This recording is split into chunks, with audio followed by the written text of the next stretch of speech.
que mantengas esta cosa el halo de misterio. Sí, El halo de a lo misterio. Batman, ¿viste? Está muy Nosotros que bien. somos muy fans de los cómics queremos eso. Ustedes no lo ven, pero vino vestido muy particularmente con un traje negro, Sí. con orejas. Sí, de hecho, si ven la foto, es de Paul Thomas Anderson, queremos decir que es muy parecido. Paul Thomas Dios. Paul Thomas Dios. Y la voz que escuchan no es la de él, está pasada por filtros para que no lo Sí, sí, sí. reconozcan. Un boicot. Stephen Hawking, ¿viste? Sí, Ya era todo robótico.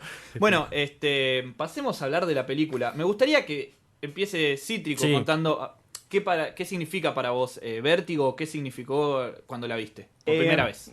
A ver, la vi por primera vez, sí, ya hace bastantes años. Pero es una película que te obliga todo el tiempo a tener que revisitarla cada vez que la ves. Significa algo distinto o te deja algo distinto. Es una de esas películas que se puede ver por primera vez, se puede entender, pero no se puede comprender la magnitud total en su primer visionado. Sí. O sea, todo el tiempo te está interpelando, te apabulla. Sí. Es como que hay tantos temas que toca Vértigo que es imposible. Pasaron 60 años y todavía seguimos analizándola. Entonces, hay tanto que toca Vértigo que tenés que verla. Primero tenés que ver la trama, después la segunda vez que la ves tenés que ver, no sé, los gestos, y después la tercera vez tenés que ver la simbología, después la cuarta vez la técnica, y después, o sea, porque si no es muy difícil de controlar eso. Sí, yo opino igual, yo fui de los que hizo la tarea y la vio antes de hacer este episodio, vos Ernie también, y yo sé que Gaby también la vio hace muy poco. Es una película que suelo ver igual cada tanto. O sea, me pinta y digo, che, quiero ver Vértigo de vuelta y la veo. Es que es una película que tiene mucho de Y me eso. pasa lo mismo que dice Cítrico, que es el hecho de que cada vez que la veo le encuentro algo nuevo Implica que mucha no revisión. había Sí. encontrado en Sí. otra cuando la vi anteriormente. Sí, implica Yo- mucha revisión. Yo la vi por bardeo, básicamente, porque hace poco, cuento cuestiones de la intimidad hypeada, yo dije, no vi Vértigo nunca, y ahí me saltaron con palos y masas a Creo golpearme. que no terminaste de decir la frase. Creo. Eh, Creo bueno, que llegaste a nunca vi ver y ahí quedó. claro, pero bueno, la vi y vuelvo a esto de los años, ¿no? Qué increíble, ¿no? 60 años y 60 que un años. tipo haya podido concebir esa obra, hacerla, realizarla y generar las mismas sensaciones hace 60 años que las que genera hoy, es realmente fantástico. Sí, realmente. Yo creo que es una película que es súper interesante hablar del contexto donde empezó la película, digo, ¿no? Años 58. Uf. Todavía no había sacado Psicosis Hitchcock. No. Y era un contexto muy particular y creo que toma mucho del contexto social, histórico de ese momento, tanto del mundo como el cine. Por ejemplo, es una época de posguerra, la Guerra Fría, y hay mucho...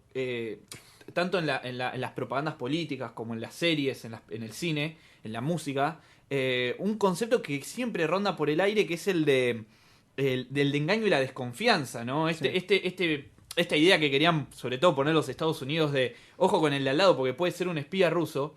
Y me parece que es una película que toma un poco de eso, ¿no? El aire de la desconfianza, el aire de no creer en todo lo que ves. Hay un montón de otras cosas más. Por ejemplo, yo pensaba, ¿no? Cómo parte la base esta historia sin meternos mucho en la trama.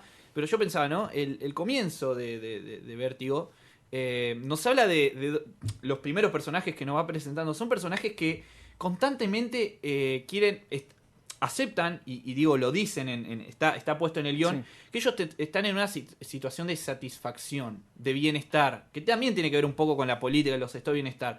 Si vos lo ves, tenemos al personaje que él dice que él en el momento que él es un detective, que le sucede un hecho, que es que sufre de vértigo y supuestamente le recomiendan como parar un tiempo. Y él dice, yo estoy súper tranquilo, con esto, con mi vida puedo patear mucho tiempo. Y sin embargo, dentro de esa satisfacción él está insatisfecho. Y por eso entra como en hay un impulso de él en complicarse y meterse en toda esta historia, ¿no? Lo mismo el personaje al que asiste, el personaje de John.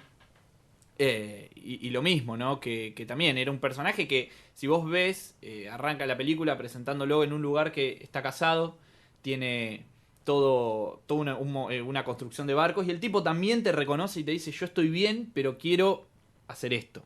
Que es que John, el detective, empiece a investigar a la chica, y ahí a partir de ahí. Pero está muy bueno, me parece que es como algo que está bueno pensarlo, ¿no? Dentro Siempre de la historia. Hitchcock dijo, o sea, se define a la filmografía de Hitchcock y a los personajes de Hitchcock como personas comunes que se meten en situaciones extraordinarias. Totalmente. De repente, y tienen que lidiar con eso. En Vértigo pasa lo mismo, o sea, Totalmente. se ve, porque uno cuando la empieza a ver dice, bueno, básicamente la trama es, el amigo le dice, che, mirá, mi mujer está como que está poseída por el fantasma de otra.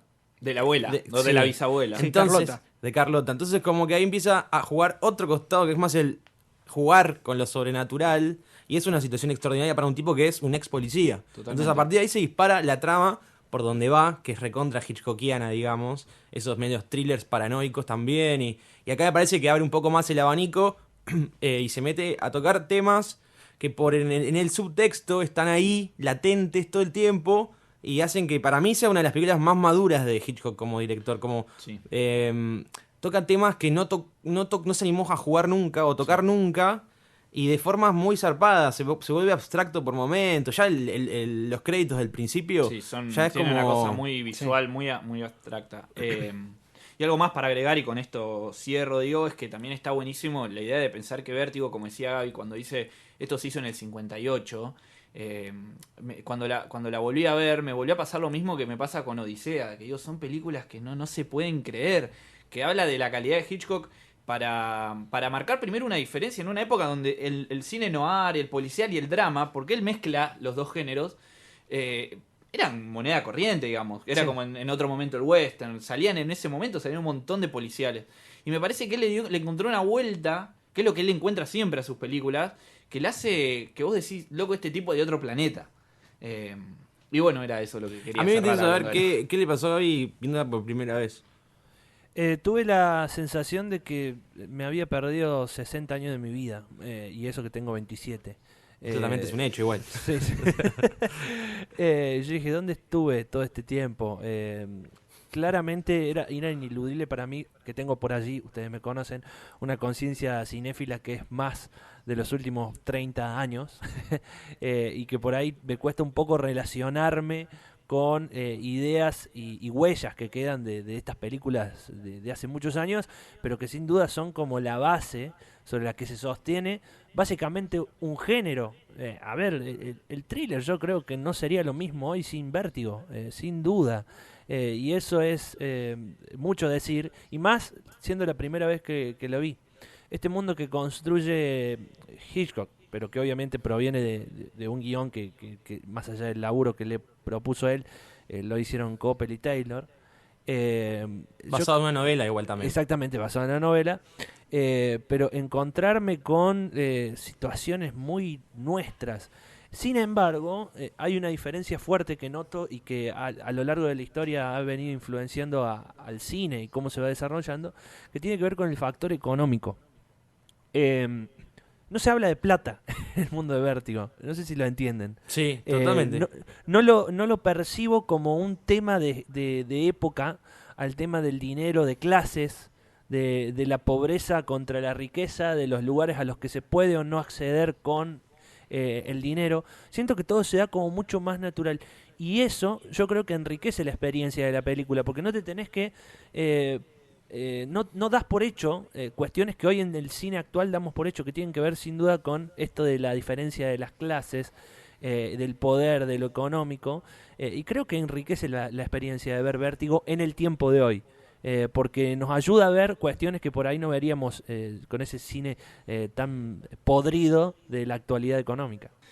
Profundo. Sí, te tiró De profundidad. un manual de... Marxismo Zarpado, y cine con zarpado, Gabriel zarpado. Marclé. Me gustaría como hablar así en general, opiniones generales, como para el que no la vio, que realmente termine a decir por qué hay que verla.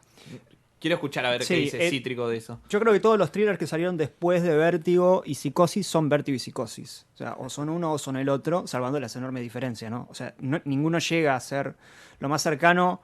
Puede ser aquello que hizo De Palma, ¿no? Que lo relee y lo hace también. Pero es indispensable ver Vértigo y es aún sea, cada vez parece más actual, y eso es lo loco, porque pasan 60 años y cada vez... Y es mucho más actual que todas las películas que están en la cartelera. Sí. ¿Por qué? Porque dialoga temas maduros, profundos, adultos, dentro de una película entretenida, dentro de un thriller que pueden entender todos. Entonces, eso hace que la película trascienda, y principalmente porque habla de la soledad en las grandes ciudades. Entonces es imposible no sentirse identificado con eso. Además de que se anticipa a todo esto que estaba hablando de la economía y demás. Porque los grandes clásicos, si uno se pone a ver, no hablaban de lo actual. O sea, tenían un contexto. Uno puede ver Taxi Driver, hay un contexto de post-Vietnam y demás. Pero en realidad se anticipan siempre. Por eso a veces en taquilla les va mal. Y por eso a veces es imposible o fallamos cuando intentamos determinar que una película actual es un clásico. Porque en realidad es una película que funciona hoy, pero mañana no. Por ejemplo, ¿por qué Lady Bird no va a ser un clásico? Porque antes tenía Juno, que hablaba de temas, que hablaba del aborto, o que hablaba de una niña embarazada, pero hace 10, 15 años. No es lo mismo hablarlo hace 10, 15 años que ahora. Entonces, eso hace que las películas que sirven para hoy, que hoy son aplaudidas, mañana terminan siendo olvidadas. Y Vértigo, justamente, no fue una película, de hecho después él sacó a James Stewart, no fue una película que fue un boom en ese entonces. Scarface no fue una película que fue un boom en ese entonces. El Ciudadano Kane no fue una película que fue un boom. Y después terminaron trascendiendo. Eso en el cine pasa mucho. O Taxi Driver parece más actual que nunca. Sí, Y del 70 también. Pasa mucho con la literatura, qué sé yo. Pienso en Handmaid's Tale, el cuento de la criada, y ese libro Sí. que se escribió hace años y de la trascendencia que tiene en épocas como las de hoy, digamos. Y en su época no fue tan trascendente. Claro, Exactamente. pero eso, Porque eso- tuvo una adaptación antes y no fue tan trascendental como hoy. Pero bueno, cae en un momento, también no estaba realizado, bueno, es otro análisis, ¿no? Pero es como que era el momento para que llegara, digamos. Me parece que pasa un poco lo mismo, es esto que dice con el tema de los clásicos. Y lo que hablamos siempre con las películas en sí. Que es que vos podés salir del cine hoy un día y decir, me encantó. Y esperás una semana y sentís otra cosa con la misma película. Es lo que dice Scorsese, que hizo una declaración ahora, no me acuerdo dónde, que dice que estamos perdiendo el tema de reposar las películas, de dejarlas y como masticarlas, quiero decir. Que Ahora maduren todo en es el una cuerpo. opinión, claro, es una opinión inmediata. Entonces, todo es una valoración inmediata. Y me parece que las películas, a mí me pasa por experiencia de que hay películas que para mí con el tiempo tienen otro sabor. No es lo mismo terminar de ver una película y la sensación que te deja con una sensación de 3 meses después o años después. Terminás de ver la película y ya estás con el Twitter. Ay, esta película es... Claro. Y, Claro, y a veces eso es bastante contraproducente porque después decís, no sé si me gustó tanto. O sea, Sí, sí, es como es esto de estar también hiperestimulados con todo Sí, y como es que todo el creo acceso. que en el tiempo de hoy se da ese proceso, el inverso. No es que va Claro, es pasando al el revés. tiempo y te gusta más, sino que va pasando el tiempo y capaz que te gusta menos y va perdiendo trascendencia en vos y en lo que representa para tu actualidad o el resto de la actualidad. Sí. Me gusta mucho esto de analizar la película Vértigo por la significancia que tiene a lo largo del tiempo. Creo que no es el único ejemplo, pero es un ejemplo muy fuerte en el tema de, por ejemplo, cómo se cuenta una historia. Y en eso me quería concentrar para empezar a hablar de las cuestiones del relato de la historia de la película, sin entrar en spoilers, obviamente. Pero yo, por ejemplo, quitándole la parte de cine de terror, en Get Out veo mucho de Vértigo. En el tema de cómo ves a los personajes, cómo se construyen, el tema que mencionaba Cítrico, del tema de los gestos, Sí. de verla más Sí, de sí, una sí. vez y entender los gestos y de cómo se mueven los personajes dentro de la historia. Yo en Get Out veo mucho de Vértigo, y en Get Out y en tantas otras, pero por eso creo que Get Out es una película que quizá se ha puesto por encima del resto, porque sin dudar nos lleva a ver esas viejas películas y entender por qué el género se construyó de esa manera. Sí, Get Out además tiene el color es narrativo en Get Out, como en Vértigo. Sí, y claro. como cada vez se está perdiendo más esto de que el color sea narrativo. O sea, cada vez es más, o sea, todo muy lindo con Wes Anderson, pero no va a ningún lado. Digo, es amarillo porque queda lindo, pero no porque tenga una fuerza particular. Y sobre la inmediatez, Esto además obliga a que quien puso que era buena o quien puso que no le gustó automáticamente vio la película, después se vea, no se quiera contradecir cuando la vuelva a ver y le guste, o al revés, o no la quiera volver a ver porque dijo que la odió tanto por Twitter, y hay esa cuestión de querer, no, que ¿Qué van a decir que ser mis fiel? fans? Claro, ¿qué Sí, van a decir? es verdad, es verdad. Yo tengo detesto Interstellar, la de Nolan, pero la vi 3 veces. O sea, no es que, la detesto porque la vi 3 veces. La segunda vez que la vi dije, capaz que me equivoqué, capaz que me agarró. No, bueno. Y la tercera vez que la vi, la agarré en cable y dije, bueno, pasaron como 4 años, puede ser que. Y bueno, no, en realidad me terminó reforzando más, pero no importa, hay que volver a ver las películas, y la relectura se está perdiendo porque la inmediatez va jugando a eso. Estamos hablando de Avengers Infinity War, y Avengers salió hace 1 semana y media, 2 semanas, y ya casi que se está dejando de hablar, y 3 días después salió otro tráiler, y ahora viene Deadpool 2, y después tenemos que ver Solo, porque no sirve para el mercado que la película, o para el consumo, o para el sistema, como quiera decirse, no sirve que estemos hablando 1 año de la película como pasaba con Pulp Fiction o como podía pasar con, no sé, o con lo más cercano puede ser Avatar, pero no les sirve porque después en 2 semanas tienen que sacar otra, entonces se van cuidando, es como cuando sacan un celular y no le ponen las cosas, todas las cosas, porque después tienen que sacar otro nuevo. y eso está pasando y no se promueve la relectura, entonces es medio difícil. Tenés que ver Vértigo una vez y después la tenés que ver otra vez. Y es, qué paja, tengo que ver 2 veces la misma película. Pero sí, es así. Los libros están hechos, cuando somos chicos, releemos todo el tiempo o miramos la película una y otra vez y no las miramos porque, qué sorpresa la vuelta de tuerca, el cliffhanger, sino porque hay algo ahí adentro que hace que siempre queramos volver, como un rito de iniciación, que hace que siempre queramos volver a la misma historia, porque hay algo ahí que nos atrapa, y eso tiene vértigo. Hay muy pocas lo dijo películas todo. que te generen eso en la actualidad, digamos, o no sé si muy pocas, pero entre tanta masa. Sí, eso es verdad. A ver, yo, por ejemplo, Mother tengo ganas de verla 1 vez por día, si es posible. O cualquier película de Darren Aronofsky, de estas que te hacen pensar, me estoy perdiendo algo. Yo sé que la vi 850 veces, pero hay algo que todavía me falta desenmarañar. Y 60 años que pasen de Vértigo y todavía no desentrañamos todo. ¡Ay! Eso es hermoso. Bueno, Phantom Thread es una de esas películas. Sí, yo creo que sí. Yo la vi ya 3 veces. Phantom Thread, cuando una película la estás viendo y todavía no terminó la película y ya querés verla de vuelta, es porque hay algo que es distinto al resto. No pasa siempre.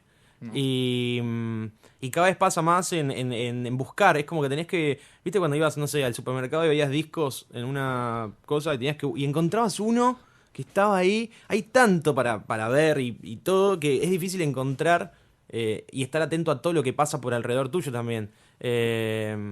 Entonces, sí, es un tema. Y coincido en esto de lo inmediato y que hay que parar un poco y nada.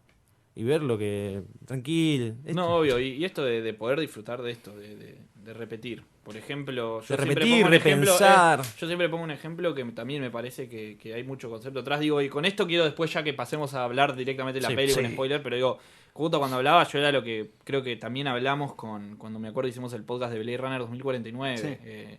Más allá de lo lindo que es visual, que sabemos que Villeneuve puso toda la apuesta esa, hay un montón de cosas filosóficas que está muy bueno que pasan la segunda vez que la ves, la tercera vez que la ves. Digo, Blade Runner tiene un poco de eso, y es una película que también me acuerdo que no le fue También. bien en su momento. Sí, y no, digo, le fue muy mal. y a medida que avanza la tecnología y un montón de cosas, justo recordé eso y digo, Blade Runner está más viva que nunca, creo, por ejemplo. Sí, me por parece supuesto. a mí. Sí. Así que bueno, pasemos a la parte con Sí. spoiler para que podamos hablar sobre Raro la película esto en de sí. hablar con Eh, spoiler de una o sin spoiler de una película que tiene 60 años, ¿no? Pero Sí, es pero, así. pero Igual estuvo bueno, bueno para hablar del contexto de consumo de Totalmente. del cine hoy. miren la peli y vamos a la parte con spoilers. La siguiente sección contiene altas dosis de spoilers. Bueno, después de escuchar esa voz robótica ya Sexy. conocida por toda la gente, Qué sexy voz. ahora podemos hablar sobre la película de Sí. la manera totalmente liberada que queramos. Todos al chori lo Che, que es raro encontrar como una definición única de la película, pero estaría bueno, ¿no? Que hagamos como una rondita de qué ¿cuál es el tema de Vértigo para cada uno? ¿A dónde apunta? ¿Qué es lo que quiere tocar? me gusta. Que obvio es una interpretación personal, no Sí, estamos sí, diciendo- obviamente. Totalmente. Esto es obviamente, y nos gustaría que los que nos están escuchando por mensaje, por Twitter, por Para donde mí habla en quieran, la fafafa, comenten. vos podés pensar eso también, qué sé yo. Y tiene un par de roces psicodélicos. Y bueno, ve el sueño de John y dice, che, este se coló una pepa y está Sí, viendo igual. doble a la mina. Se tomó 5 Eh, tés. ¿Quién quiere empezar? ¿Alguien? Gaby. Sí, Bueno, y yo- Gaby. El Sí. último que lo vio. Fíjate, vos hay- siempre lo mandás a Gaby al frente. No, porque fue el que la vio por primera vez, me interesa mucho su... Ah, está bien, es verdad. El Está bien. tema de la pérdida del amor o de la pérdida de alguien que se convierte básicamente en el todo de tu vida. Y de cómo se produce ese shock que te lleva a el momento droga, que en realidad es el momento locura. El momento lo perdí todo tipo de control sobre mi psiquis y sobre mi forma de comportarme. Y de cómo constantemente uno en la vida trata de ir reemplazando esa sensación, a ver, inconscientemente, no es que uno quiera reemplazar, pero siempre es como que tratás de suplantar, de sustituir esa pérdida con algo que en la vida crees que es muy parecido. En el caso de esta película es como algo demasiado parecido, de hecho es lo mismo. Pero por eso lo entiendo por ese lado. Me ¿Quién parece, quiere ir ahora? yo voy por donde va Gaby también. Me parece que es una película acerca de un tipo que quiere reemplazar a la mujer de su vida, pongamos al amor de su vida, por otra, a toda costa. Pero no es un Y tipo se- joven, hay que pensarlo eso, no es un tipo No, joven, un tipo no. con No, experiencia. es un tipo grande, un tipo que estaba casado, que está en pareja, digamos, que nos hacen sentir que es una pareja estable, aunque viven separados, por ejemplo. Están como... ¿Qué pareja? La mina. Es la amiga. Es ex. Más ex. o menos. Es Es la una ex, ex, pero lo tiene dicen como una igual. relación, pero están saliendo, no me jodas. No, para mí hay Está. algo que quedó en el pasado. En la Para mí es friendzone ex, quedó la para mí es mina ex. para mí. Claro, quedó en la friendzone. Claro, quedó en la friendzone, friendzone. quedó en la sí. ¿Ustedes friendzone. creen que quedó Sí, fue enojada, ella- se fue enojada No, ella cuando la siempre- vio a no, Madeline? Pero ella sí que tiene algo con él. Claro. Pero él, no, él ¿Vos ya decís se que lo no? dice, él se lo dice. Qué en forma joda y ella rara, como que- qué forma rara de ver las relaciones para Hitchcock en esa época, ¿no? Que Es una bueno, mujer quede en la friendzone y que no hablemos de la concepción de familia, de son amigos, se llevan bien, cásense y tengan hijos. Es rara esa definición. Porque no hay que olvidar que Hitchcock tiene una cabeza muy europea también. No tiene una cabeza americana. Entonces, en principio, quiero decir, sí, hizo cine en Europa e hizo cine en Acá Estados dije, Unidos. viste, ojalá Es decir inglés, así que... Sí, es es inglés. inglés. Tiene otra cabeza distinta. Y aparte que era Hitchcock también, ¿no? Sí. Con lo que eso significaba. Sí, yo voy a ir por otro lado. Es más, quiero que Cítrico sea acá quien defina. Yo voy a ir por otro lado y yo lo que encontré, en mi opinión personal, es... habla sobre la obsesión, digamos, y siento que habla un poco sobre Hitchcock. Siento que hay muchas cosas que vos ves, conocés de la vida, cuando te pones a conocer la vida de él, siento que hay mucho eso. Para mí, una de las principales cosas es la cuestión de la obsesión de este personaje, como dicen ustedes, por generar una nueva personalidad, ¿no? Pero creo que va más allá de eso y toca también el tema de las esencias. Porque a mí lo que me dejó en claro y es lo que me sorprendió de la película era que él siempre estuvo... A ver, pensémoslo. Cuando él se enamora de Madeline, digamos, ¿no? Que no es a la mina que se chapa. No es a la mina con la que se chapa, con la que se acuesta, a la que rescata, entre comillas, ¿no? Sí, Judy.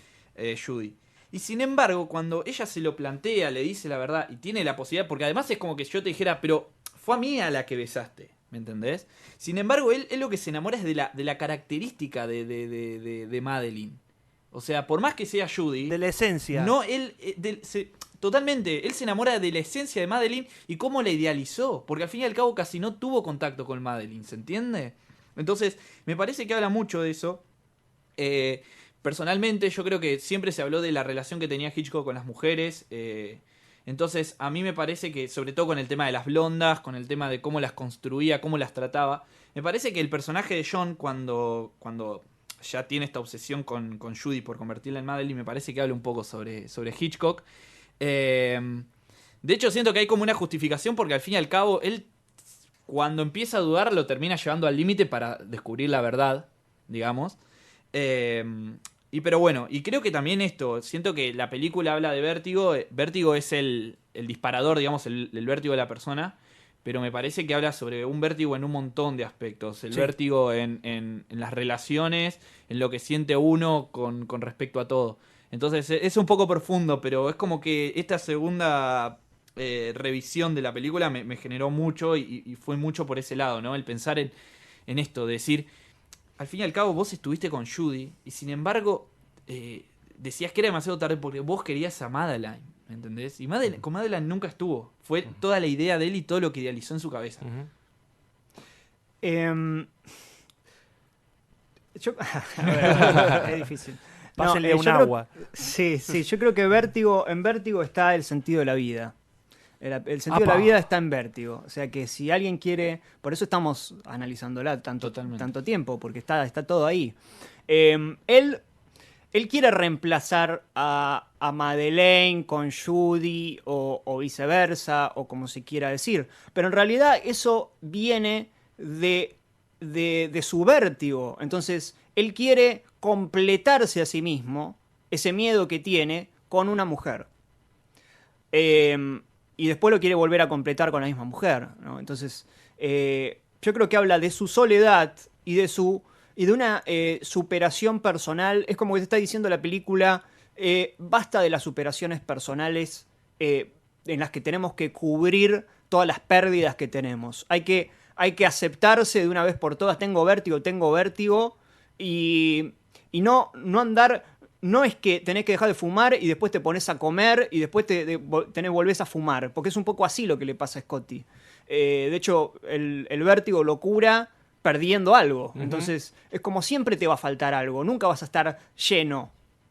Lo tenés que aceptar, porque si no te volvés loco, te volvés obsesivo, te volvés casi perverso, que es lo que hace Scotty.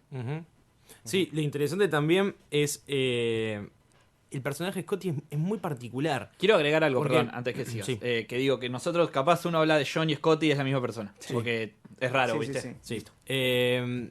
Es un personaje como... Hitchcock siempre se habla de sus personajes como el héroe de la película, pero es un tipo bastante maníaco. O sea, en realidad lo que vos ves es un tipo bastante ordinario y su transformación hacia un lado bastante Oscuro. turbio, por Sí, lo menos. oscuro, sí, totalmente. Es más, hay una escena que recuerdo cuando Judy le dice... yo hago todo lo que quieras para con tal de cambiar, como una, no sé si violentamente psicológico, pero hay algo, algo rarísimo hay, sobre todo de la figura de él hacia ella. Hay como una cosa de quiero que seas, te he visto. Hay algo muy interesante que lo dice Hitchcock en el cine según Hitchcock cuando habla con Truffaut, que es que en el momento en que él empieza a transformar a Judy para parecerse a Madeline, las va desvistiendo en realidad. O sea, es como le va sacando todo lo que no le cierra de esa para que se parezca a la anterior. Sí. Entonces hay algo como muy maníaco y perverso en él, que es como un héroe bastante atípico. Hay héroe, narrativamente, en el rol que tiene en la película. De hecho, justo que estabas diciendo yo, es un libro, el cine según Hitchcock es uno de los libros que quiero leer, todavía no lo leí, No, me la lo Biblia- debo. la Biblia- para el la cinéfilo me lo debo. Pero sí, hoy estuve leyendo un par de cosas y justo sé que, no sé si es Truffaut o es el mismo que también habla de Pigmalión, o Pigmalion, que es una figura que es un personaje no me acuerdo, mítico, de mitología, ¿qué es el que es el conocido ese por enamorarse de su obra de arte? También, entonces siento que hay un poco de eso, ¿no? De Scotty en un momento que termina enamorándose de lo que... y su obsesión viene a partir de eso, de perfeccionar lo que él creó. A mí hay una cosa que me quedó mucho y que también, digamos, va como una fórmula básica de las películas que tratan de un héroe o de alguien que está tratando de conseguir algo.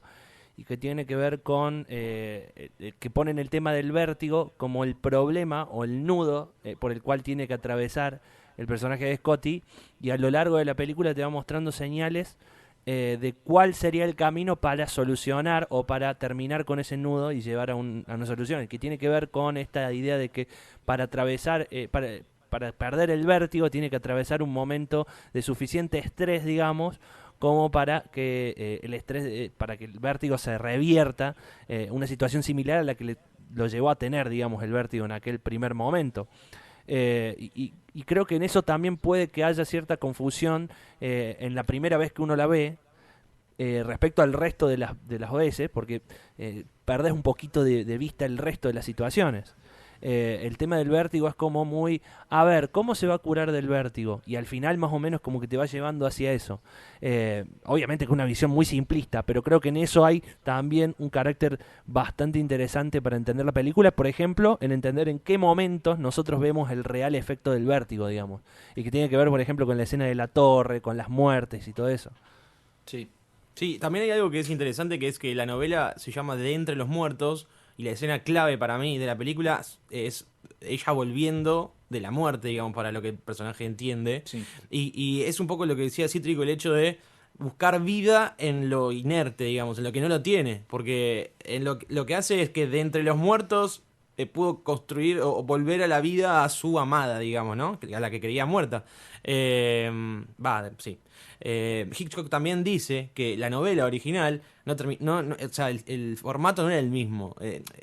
Él siempre, como hablamos cuando lo citamos, el suspenso y la sorpresa, por ejemplo. La novela terminaba con una sorpresa, que era que el que leía se daba cuenta que al final ella era la misma. O sea, tuviste toda la novela sin saber que era la misma. Acá, Hitchcock a la mitad de la película te dice, ella es la misma. Y después queda toda una segunda parte donde vos estás esperando, el espectador espera a ver qué va a pasar con eso. Es la construcción del suspenso puro. Así, ahí tenés el ejemplo del suspenso. Suspenso sorpresa. Eso es suspenso puro. Y me parece que Hitchcock lo hace revelándose solo al espectador porque el personaje no lo sabe. Scotty no sabe que ella es la misma. Hasta mucho después. Me parece que en ese sentido también Vértigo juega a mover un poco las cosas. Hitchcock ya estaba medio interesado en esto de la estructura narrativa, moverla un poco. Después en Psycho hizo lo de matar a la protagonista. Ahí en la mitad de la película. En la mitad de la película, tal cual. Sí, cabe siempre recordar que arranca con una espiral. Y la espiral tiene inicio pero no tiene final. Entonces ya el opening te está diciendo, el vértigo, no sé, o sea, si se cura algo vas a tener que perder. Que es lo que le pasa al final, ¿no? La perfección no existe, nunca vas a estar completo. Y eso se repite con la escalera de caracol, se repite con las calles de San Francisco que vuelven, que son como laberínticas, se repite con el rodete de Carlota y mismo de Madeleine, si no mal no recuerdo. Sí. Todo el tiempo hay círculos, hay imágenes circulares que nos están dando la señal de que primero nos está diciendo acá hay un autor detrás. Y segundo, nos está dando la señal de que, miren que esto va a seguir. Claro, la película termina y va a seguir el tema en Scotty. Sí, también me parece que se nota, digo, y esto me recuerda mucho a una típica tragedia, el concepto de tragedia y la idea de que uno intentando cambiar la historia vuelve al mismo lugar, digamos, sí. Teniendo en cuenta que el punto de quiebre en la película es la muerte de Madeleine. Entonces, digo, cuando muere Madeleine, ahí es el punto donde también se desenmascara Scotty. Entonces creo que ahí arranca una segunda película y ahí es cuando creo que termina como empieza ese momento, ¿no? Esa... Que es cuando realmente digo, es como que se desenmascaran todos, básicamente. A partir de ese punto se desenmascaran cómo es realmente Scotty. Se desenmascara yo no sé si esta idea de justo que estamos hablando de la relación con su ex, de ella queriendo seguirlo manteniendo, porque ya las señales eran puras de que él no quería estar con ella, no estaba interesado. La idea que se desenmascara de que Judy, dentro de todo, es que lo seguía amando, se había enamorado de él. Entonces es lo que siento que es como que se desenmascara todo y a partir de ahí aparece una nueva, no una nueva película, pero sí una nueva parte que termina como empieza eso. Para mí tiene que ver con la construcción del personaje y es más un revelarse a sí mismo. Él como que se empieza a conocer, no sé si a él a conocer, el espectador lo ve, no sé si él lo ve, puede ser. Pero él se empieza, o sea, vos empezás a ver a Scotty como realmente es. Me parece que todo ese tema con ella le va sacando capas y capas que tiene encima de vestuario y lo dejan así como es, digamos, desnudo al final. Lo más desnudo que lo ves a Scotty es el final. Totalmente. En el último segundo. Y aparte con el final desgarrador que es bastante poco común. Que termine tanto todo así. A mí me encanta, a mí me encanta la fuerza de lo que hoy en general llamamos plot twist, digamos, pero es un término chotísimo. Personalmente no me gusta es que tanto. pero eso es un término que existe. Pero es un giro, digamos, Sí. podríamos decirse. Un giro en la historia de llevarte, digamos, a pensar de que quizá esto no es tan maquiavélico o tan planificado, y después te encontrás con eso y decís, gracias. Gracias, porque de alguna manera estaba esperando que esto llegue. Sin embargo, me pegó una cachetada y me tiró del otro lado de la habitación, digamos. Esto de el plan por detrás de toda la historia de Scotty y de lo que le generó psicológica y emocionalmente, que existe ese plan por atrás, me parece que le da como un contenido fuertísimo a la película. Sí. Totalmente. Sí. Sí, es que es así, porque aparte yo tengo algo de los nombres, que no sé si quieren que los diga. Sí, obvio. Sí, Pero el que hace todo el plan es Gavin Elster, ¿no? Sí. Y Gavin es un nombre de origen celta, significa halcón, ¿no? El halcón, ¿qué hace el halcón? Mira todo desde arriba. O sea, y no le teme a la altura. Y justamente lo puede manejar Scotty. O sea, puede ver todas las acciones de Scotty y mirándolo desde arriba, manejándolo a su piacere. Incluso la puesta en escena, si vos te fijás, siempre lo Sí. ves a él más arriba que Siempre. a Scotty, siempre. Sí. O la cámara se pone más abajo para que él lo veas más grande. O se para. O está parado y él está sentado. Siempre aparece así. Sí. Y sí está muy bueno ahora que lo recuerdo, perdón Sí. con esto, No, te no, digo no, que, sí. que cuando lo aprieta a Scotty en el principio, Sí, al digamos, comienzo. lo termina movilizando, digamos. Porque al final hace lo que quería. Porque en un supuesto. primer momento Scotty no iba a hacerlo. No, es que gana Gavin en esa. O sea, Obvio. gana el diablo Sí, contra... Esto, contra la bondad teatro- de el Scotty cómic. que teníamos como el detective. el niño bueno. Sí.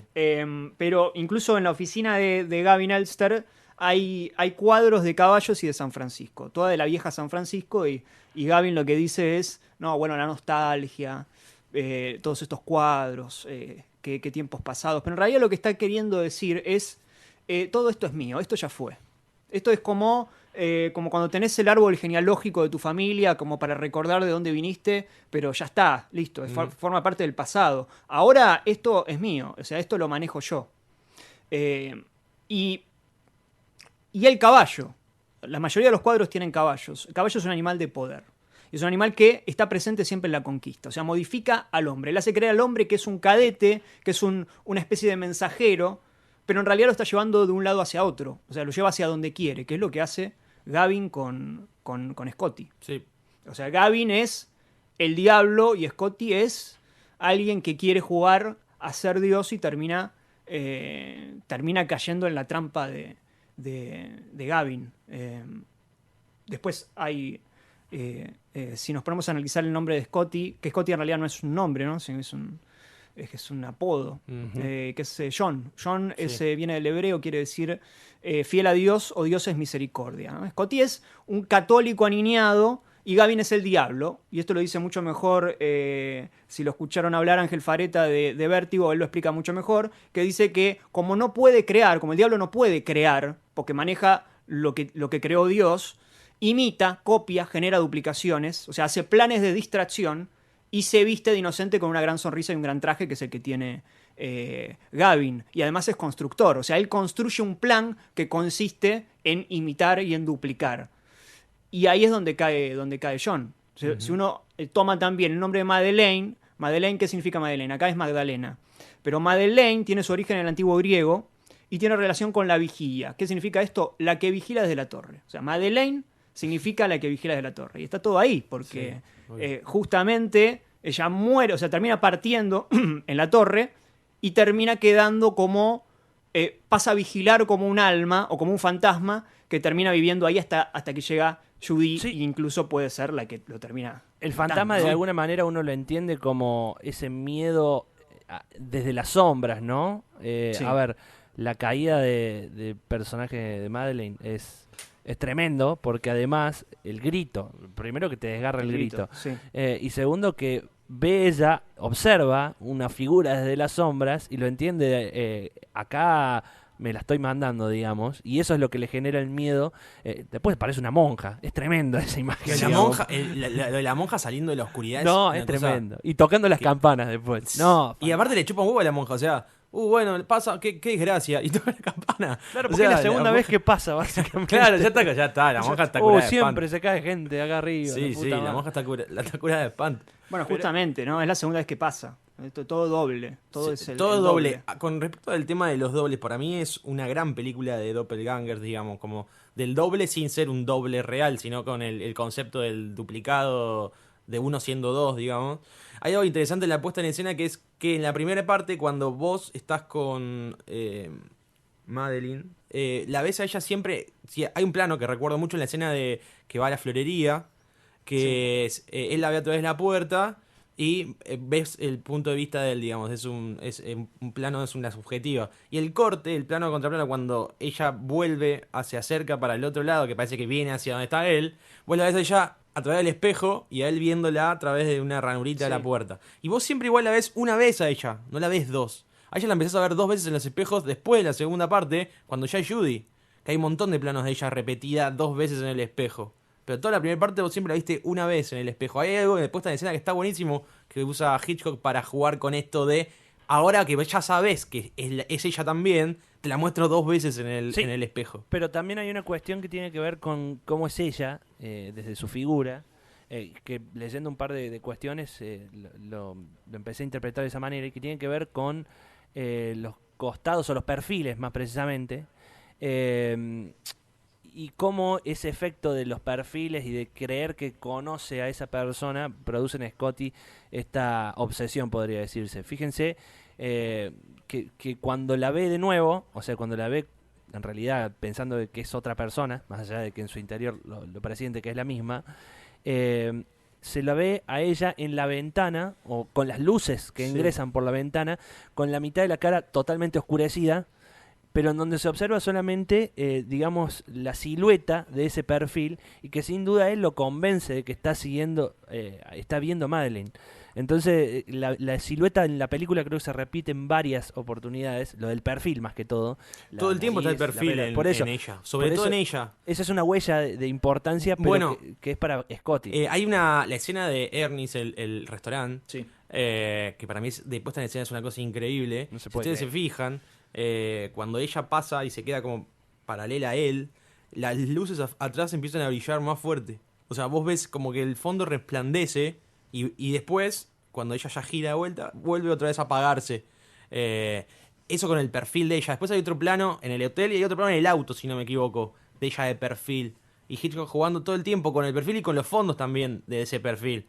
Ya lo dijo Cítrico también, el tema del color y el verde y el rojo, por ejemplo, son dos colores que están todo el tiempo. Ella las dos veces que aparece por primera vez, digamos, aparece verde. Sí. Siempre, con dos costados distintos. Claro. En una está más, al principio aparece un poco más refinada, digamos, y la segunda vez que la ve en la calle aparece como más salvaje, que un poco también me parece que tiene que ver con esto que está diciendo vos, Gaby, de los dos costados de ella. Sí, También de dos mujeres diferentes siendo la misma, ¿no? Como dos costados distintos. Sí, todo es una simbología hermosa, y todo nos hace olvidar incluso de ese plan que te mantiene media hora de la película, más de media película, atento a esa historia, podría decirse paranormal, la de la posesión, que es genial también como te lo va construyendo, porque vos decís, por acá va, la primera vez que la ves, obviamente. Bueno, Es ni, que- ni hablar de cómo está construido el hecho de que él va al hotel y no está... Exactamente, que eso es el primer quiebre que tenemos en la película. Es una locura eso. Todas estas cosas que estamos nombrando, son los elementos, son los que después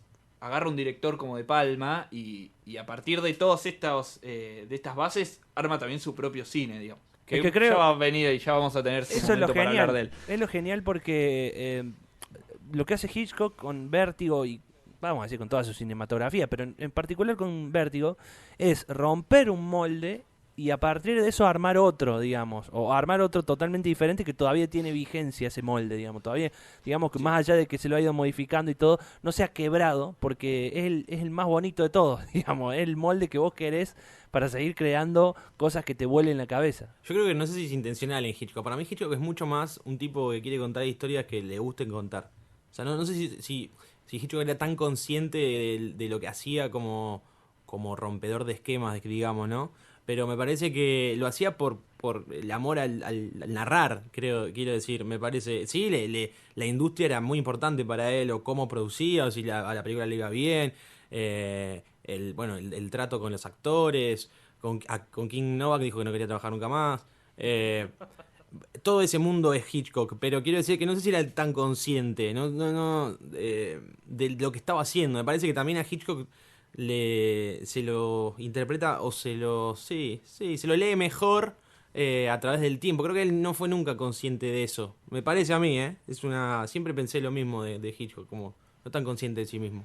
Yo creo que sí, que era bastante consciente. Por supuesto que alguna de las cosas... a ver, es muy difícil que yo me ponga a pensar, yo escribo también, y es muy difícil que yo me ponga a analizar mi propia obra. Por supuesto que cuando estás escribiendo estás pensando, no, bueno, yo quiero contar esta historia. Y sabés que por debajo se esconden un montón de cosas, pero vos no estás. Porque si yo me propongo, voy a escribir sobre la Guerra Fría, no te sale. O sea, primero contás una historia y sabés que por debajo se está contando otra. Pero ya con el uso de los colores, él te da la pauta de que, bueno, no, esto no es ninguna casualidad. Una puede ser, dos pueden ser, pero ya 20, 30, 40 son muchas.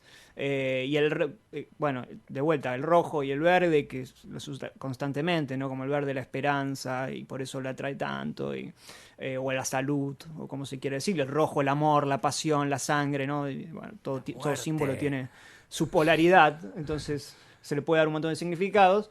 Pero, bueno, él explicaba también, creo que ahí era en el cine según Hitchcock, el tema de conseguir un hotel que tenga el letrero verde para no tener que poner más plata y conseguir. Sí. Entonces eso lo tenía bastante claro. Lo que pasa es que los grandes artistas, los grandes genios no van a venir, no te van a decir, Hitchcock no se iba a en una entrevista a decir...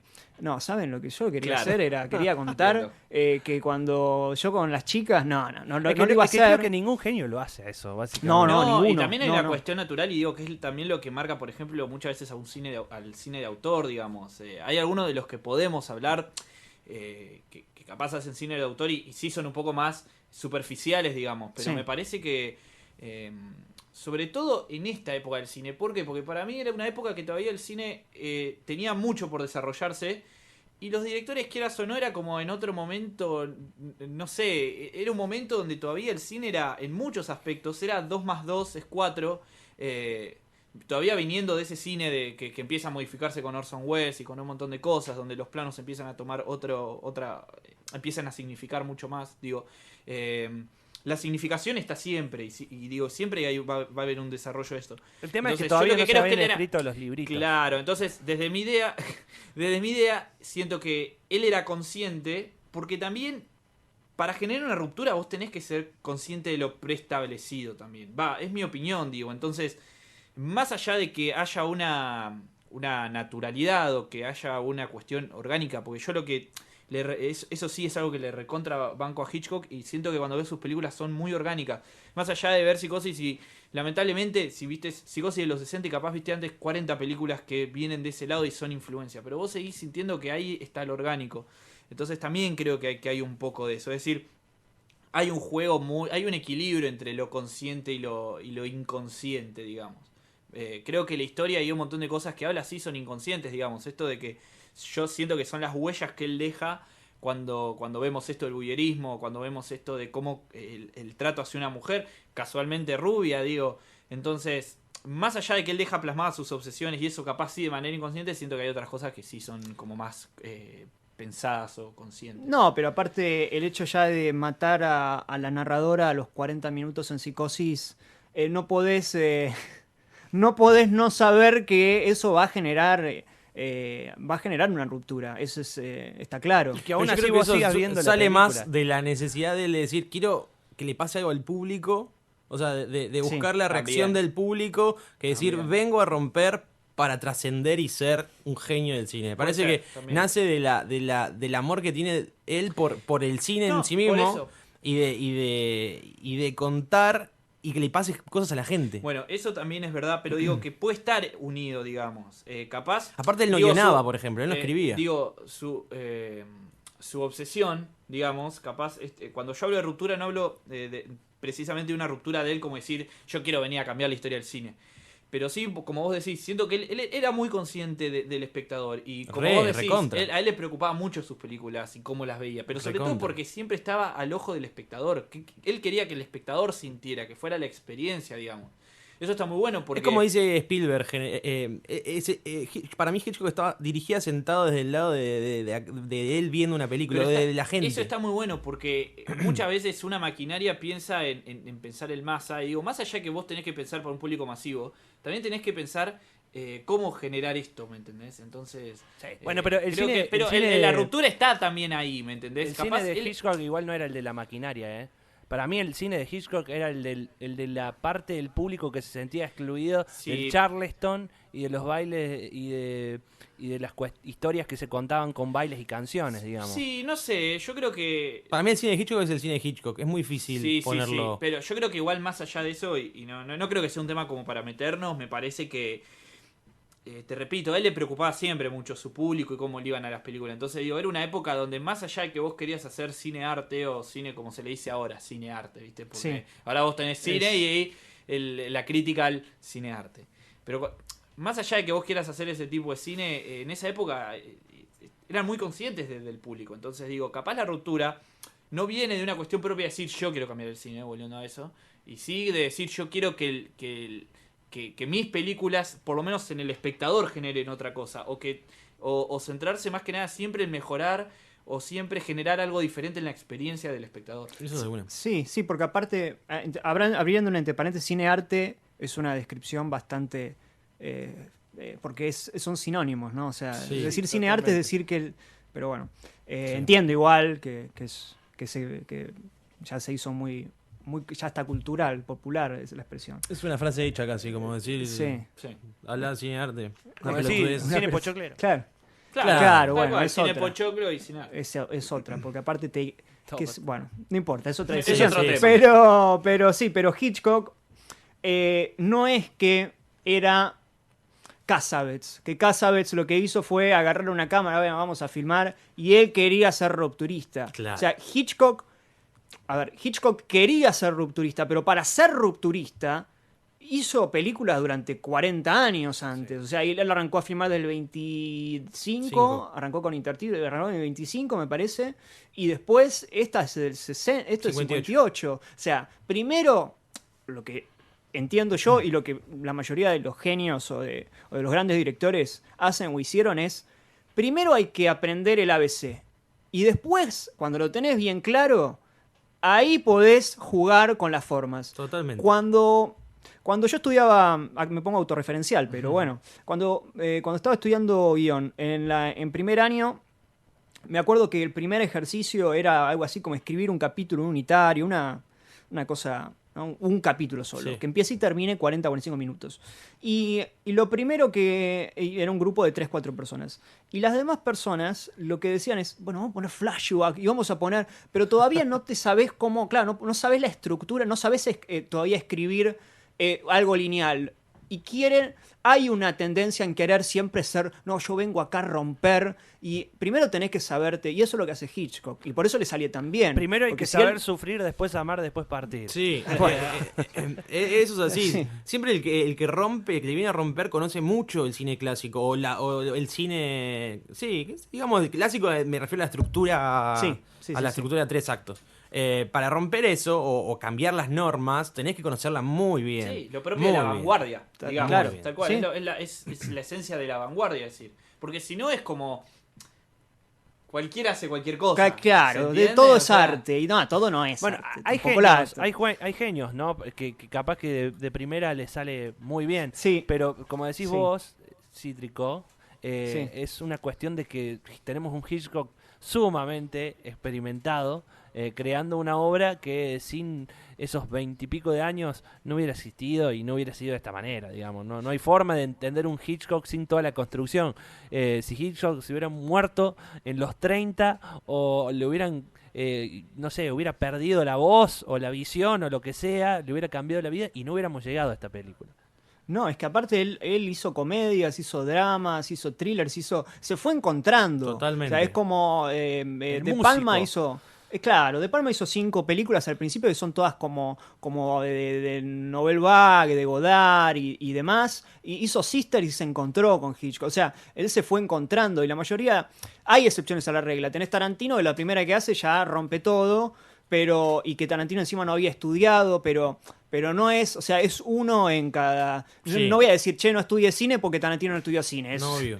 la mayoría Bueno, son académicos. pasa si vos ves, qué sé yo, referentes del cine. Aristarain acá, por ejemplo. Claro. Aristarain empezó haciendo comedias, La discoteca del amor, y terminó haciendo Últimos días de la víctima o Roma o lo que fuera. Sí. Y hizo un camino muy parecido en el sentido de me meto, primero hago y después puedo ser yo, digamos.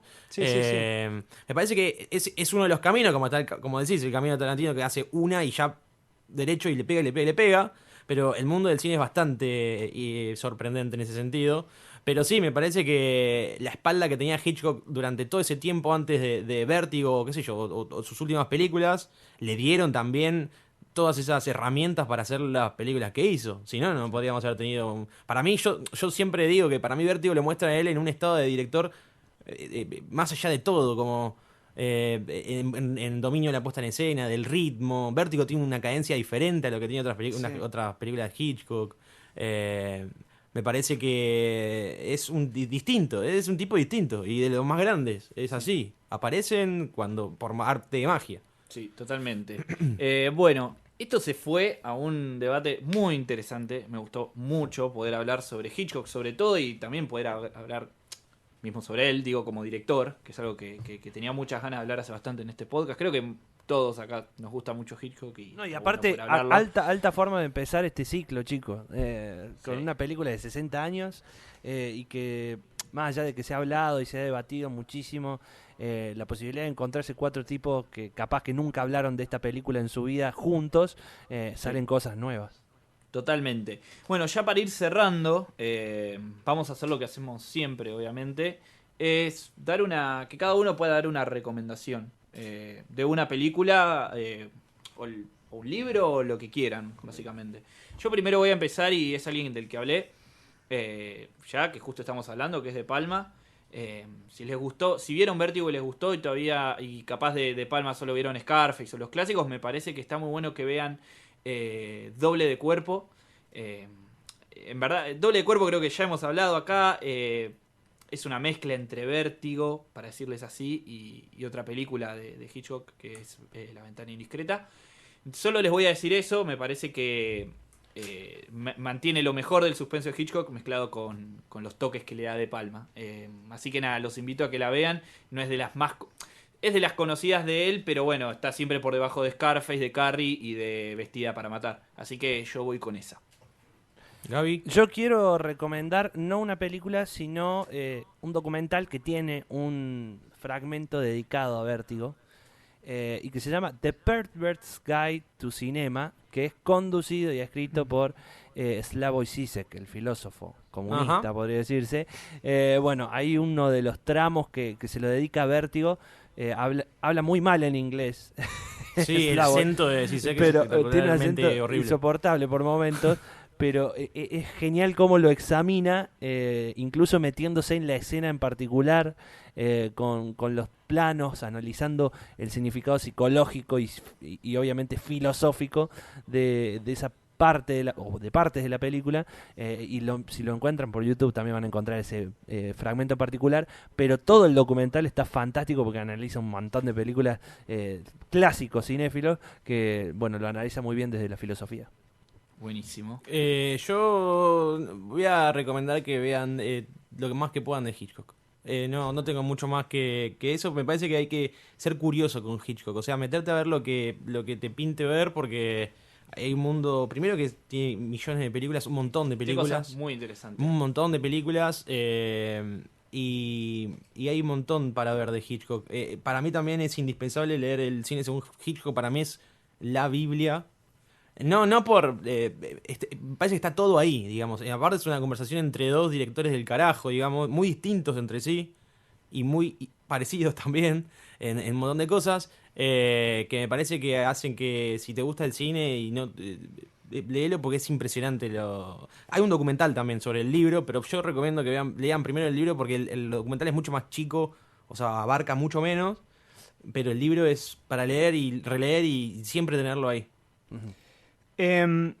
No, a ver, ahí me da la sensación de que durante estos últimos años hay una conversación que siempre se está dando, que es que cuál es el nuevo clásico? ¿Cuál es la película? Y siempre generalmente salen los mismos nombres, Inglourious Basterds, Lobo Wall Street, y después la gente va tirando otros nombres, como no sé, o Whiplash, o puede ser Gravedad, puede ser Boyhood, o puede ser Birdman. Bueno, van tirando nombres.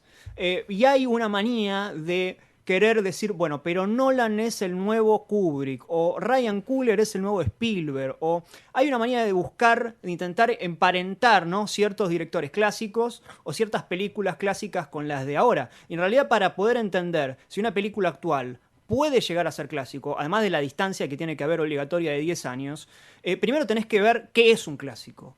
Y para ver qué es un clásico tenés que ir atrás y ver Vértigo, Psicosis. Y una de las películas más tapadas de la historia del cine, porque justamente por el tema que habla y porque habla del cine, es Blowout. O sea, Blowout es la obra maestra de Brian De Palma, además de Doble Cuerpo, además de Carrie, además de otras 10 películas seguramente que haya hecho, pero Blowout es una película que habla del cine.